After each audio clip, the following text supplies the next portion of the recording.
Tadi sekilas Pak Ubed sudah cerita bahwasannya bisnis setiap PT Dasan itu akan berbeda, ya kan? Nah, ini saya sedikit mengingatkan, jadi kalau orang tipe sensing ini jurusnya ATM, amati, tiru dan modifikasi, ya kan? Apa itu sensing? Nanti saya jelaskan. Terus kemudian thinking, ini jurusnya asik, ya kan? Intuiting, sky, feeling, kebaru pesona, insting adalah boom. Ini adalah ringkasan dari Steven Business. Jadi kita punya workshop namanya Steven Business. Nah, terus diringkas di sini. Nah, mungkin nanti saya manggilnya apa ini ya? Masuk muda semua. Saya suka manggilnya teman-teman. Jadi nanti teman-teman bisa ikut workshop kita. Cuma nanti ada beberapa tahapan yang harus dilalui, termasuk peluang bisnisnya seperti apa nanti akan saya jelaskan. Kalau tadi Pak udah sekilas menunjukkan ada 50.000 ya Steven ya. Sebenarnya lebih dari itu, ya kan? Sementara ya. Pada sepak bola itu masih skor sementara.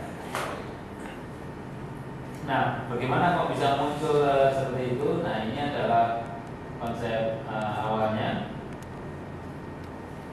Jadi saya langsung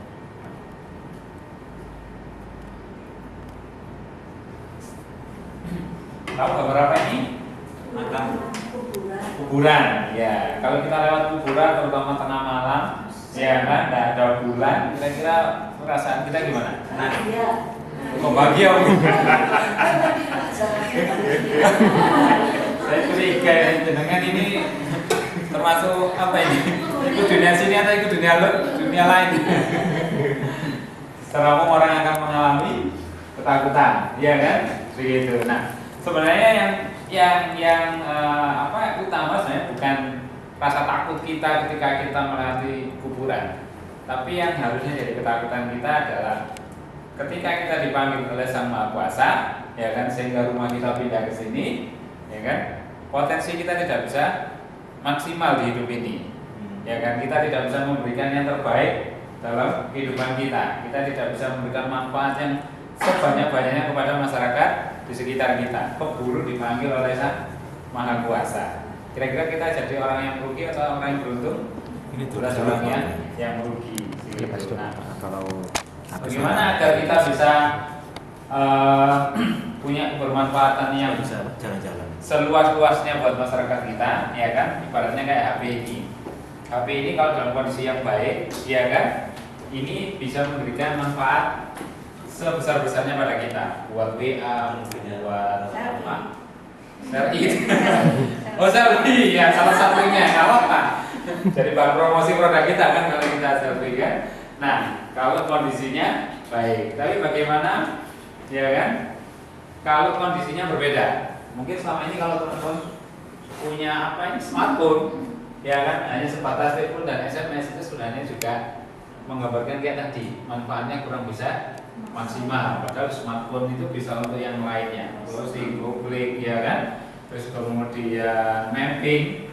Saya kalau cari halaman itu ya pakai Google Map gitu. Nah, walaupun kadang nyasar juga ya, tapi lumayan membantu, ya kan. Nah, artinya kalau kita lihat ini sudah jadi kebutuhan kita, ya kan.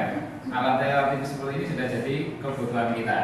Maka seberapa besar manfaat yang kita berikan ke orang lain itu bisa jadi kebutuhan orang lain, tapi bisa jadi kita tidak menyadarinya, betul kan? Begitu. Namanya tadi Pak Ubed bilang trainer di Akademi Fashion itu tidak dibayar karena orientasi kita sudah memberikan manfaat sebanyak-banyaknya, begitu. Bisa jadi mungkin teman-teman di sini belum sampai pada tahapan itu, padahal lingkungan di sekitar Anda bisa jadi membutuhkan omongannya Anda, membutuhkan suara. Ya minimal bisa memberikan motivasi, bisa menginspirasi, bisa kasih informasi. Syukur-syukur kalau di dunia Steven kita bisa menemukan karpet merah teman-teman kita. Apa itu karpet merah nanti kita jelaskan. Nah, ini salah satu problem yang terjadi di masyarakat kita, ya kan? Yang barusan itu Yuyun dan lain sebagainya. Saya kurang baca koran. Saya memang menghindari baca baca koran, tapi sekilas udah kayak gitu. Kemudian anak-anak memperkosa sama anak-anak, satu orang sampai diperkosa berapa banyak orang dan lain sebagainya. Itu buat kita sangat sangat mengenaskan sekali, ya kan. Itu adalah gunung masalah yang ada di masyarakat kita. Salah satunya adalah di dalam keluarga kita. Jadi jangan sampai kondisi seperti ini terjadi, akhirnya rumah tidak jadi satu tempat yang nyaman buat anak-anak, akhirnya mereka lari keluar, gitu. Nah, pengertian terbaik balik lagi akan beda setiap orang. Salah satu pemicu konfliknya juga ini. Baik menurut orang tua belum tentu baik menurut anak, baik menurut anak belum tentu baik menurut bapak ibunya, ya kan. Akhirnya muncullah konflik sehingga jadi merembet ke yang lainnya, begitu. Nah, maka satu hal yang menyebabkan timbul masalah adalah ketidaktahuan anak maupun ketidaktahuan orang tua terhadap bakat yang dimiliki oleh si anak, begitu, ya kan. Anak merasa cocoknya si A, tapi ibunya merasa oh kamu cocoknya si B, bapaknya merasa oh kamu cocoknya di bidang C, akhirnya tidak ketemu, ya kan. Salah satu problemnya yang terjadi. Maka nah, ibarat kayak HP ini, ya kan, alat yang harusnya bisa membantu kita, alat yang penuh banyak manfaat, tetapi ketika ini rusak, ada manfaatnya? Tidak ada manfaatnya. Sama ibarat anak, ya kan, tidak ada anak yang diciptakan tidak sempurna oleh Allah, ya kan. Kita harus yakin bahwasanya setiap bayi yang lahir di dunia ini oleh Allah diciptakan dengan sempurna, walaupun dia tidak punya tangan, walaupun dia tidak punya kaki, bisa jadi kan. Ya kan, saya pernah ngetes itu saya kaget, ternyata jarinya cuma satu, yang keempat kemana? Nah, ternyata tidak ada, gitu kan. Tapi kita harus yakin, terlepas kondisi fisiknya seperti apa, itu adalah ciptaan Allah yang sempurna, beserta modal yang ada di dalamnya. Apa modal di dalamnya? Bakatnya, potensinya, betul kan? Kecerdasannya dan lain sebagainya. Tetapi balik lagi seperti ini. Kalau lingkungan ataupun orang tuanya ataupun sekolahnya tidak bisa memanfaatkan dengan maksimal, jadilah ini. Jadi anak-anak yang bermasalah bisa jadi seperti ini karena ada pola asuh yang salah, mungkin ada lingkungan yang salah. Nah, kira-kira teman-teman mau enggak jadi seperti ini? Jangan sampai. Ini beruntung kita audiensnya usia muda nih, Pak. Luar biasa ya. Nah, kita teroptimasi kalau dalam bahasa kita. Ya kan, jelas kalau teman-teman tidak mungkin lah matanya pecah atau kepala pecah kan tidak mungkin. Tapi yang kita maksud adalah tidak teroptimasi. Jadi potensinya tidak bisa maksimal, ya kan. Nah, akhirnya seperti ini nanti, ya kan. Ketika nanti kita dipanggil oleh Yang Maha Kuasa, ya kan, orang-orang mengantarkan kita ke pemakaman, orang-orang tidak bisa bercerita tentang kebaikan-kebaikan kita.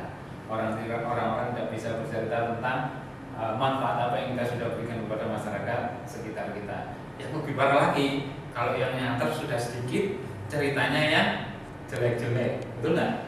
Ini ninggalin masalah ini, anaknya problem, istrinya lagi, terus kayak mungkin pernah dengar kayak gitu. Itu berarti ada sesuatu, ya kan? Maka terkuburlah dengan sia-sia. Gitu. Nah, ketakutan saya ternyata tidak sama. Bisa jadi awalnya kita punya ketakutan yang tidak sama, ya kan? Harapannya setelah melihat slide ini kita bisa punya kekhawatiran atau ketakutan yang sama. Hidup itu sekali harus berarti. Jangan sampai ketika kita mati tidak punya arti.